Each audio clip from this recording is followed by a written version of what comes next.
Welcome to TikTok Toronto. I'm your girl 9 Nicole, sipping and spilling the tea in the tea dot. How you guys doing? It's 9 p.m. on a Monday night. Grab your coffee and your tea. Come and sip and spill with me. We're going to talk about this gentleman right here, Mr. Kassim, who's captured in the UK. He was on the run for 2 years. And we're also going to talk about a Palestinian woman who stabbed herself in front of the Immigration Refugee Board. I can't make this up, people. Hi there, and welcome to Tea Talk with your host, Naim Nicole. Subscribe, like, and share.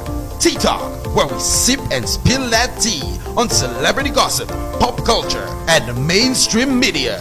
She'll be sipping and spilling that tea.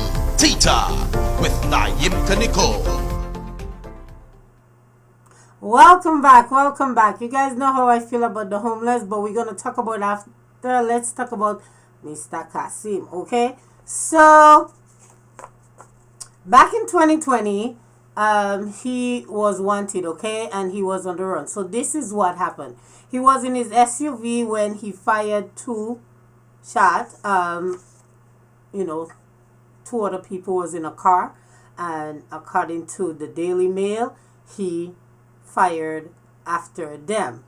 At the time, there was a $30,000 reward, and he was wanted for other things, okay? While he was on the run in October, a woman said that he held her at G Point in the park and then eventually drove her to a petrol station, right? Petrol station. Police found him at the scene, but he managed to escape after he rammed the car with his SUV and take off. Listen to me. Why am I laughing? Because sometimes you have to laugh at dumb criminal and the shit they do. This is not a joke, but work with me. Okay, it's 9 o'clock. I'm coming from work. It was a long day. So he was captured in the UK. Guess where? In a $1 million complex with rooftop and pool and all kind of thing, So, there is a court case, and of course, they're trying to extradite him back in Canada. Listen to me. Mr. Kassim, you need a lawyer. You need one of them lawyer in University High Court, 361 University, the High Court in Canada, because this is a big thing. How you get on this international flight and go all the way in England? And for 2 years, they're looking for you? Well, I am just here to bring the news because it was breaking news. And I'm just here to let you guys know. If you want to know more about him, you can Google it. It's in the Daily Mail. Now, let's move on, please. Homelessness in the city. Over 10,000 people are homeless on any given night. I can't stop saying it, okay? So let's look at what homelessness look like in Canada. This Palestinian woman took a knife to her stomach in front of the Immigration Refugee Board. Okay, you want to know why? Because she's tired, she had enough, and she did it to get their attention. She said she didn't want to carry LL herself. She just did it to get their attention because after over a year of living in a refugee hotel, she's tired. She gets $1,100 from the government, and within 5 months, they're going to cut it off. And she cannot find a place. Okay? So, this is what she said to CTV News. She also said that she fled because her father and grandfather was threatening her life. She had a scholarship, for the Algerian University, and she fled to Canada for a better life. She also said she suffered in her country. She didn't think she would have been suffering here in Canada as well. Listen to me. When it comes to mental health, yes, it affects us all. But we also have to understand being homeless, not knowing where a next meal or stabilized housing, that could have an effect and impact on your mental health. Okay?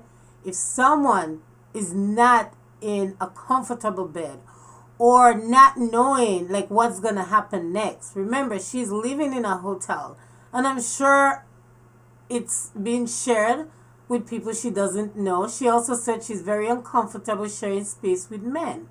You know, she doesn't have a therapist, she doesn't have a psychologist, and she had to pay $150 to see one out of her pocket, okay? Remember, she's a refugee claimant.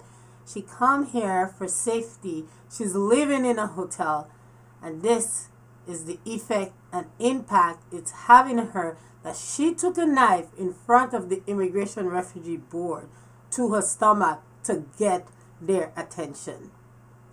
I'm your girl Naim Nicole. Don't forget, subscribe, like, and share. I also want to bring your attention also to, if someone you know is in crisis, here are some of the resources that's available, and you can see the phone number is on the screen.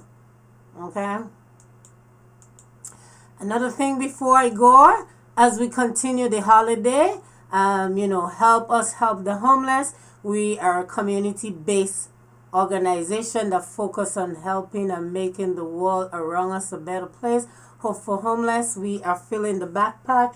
Thank you to some of my friends who already have donated and delivered a backpack. Yes, I have a strategy. So I will let you guys know what's happening. But like I said, you can put anything. You can put masks. You can put lotion. You can put, products.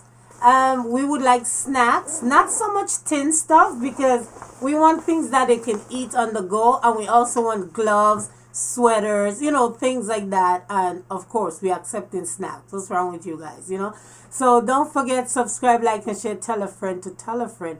Hope for the homeless, okay? And before I go, I just want to put up the information once more. If you know anyone that is going through anything, here are the number here in Canada. Bye, y'all.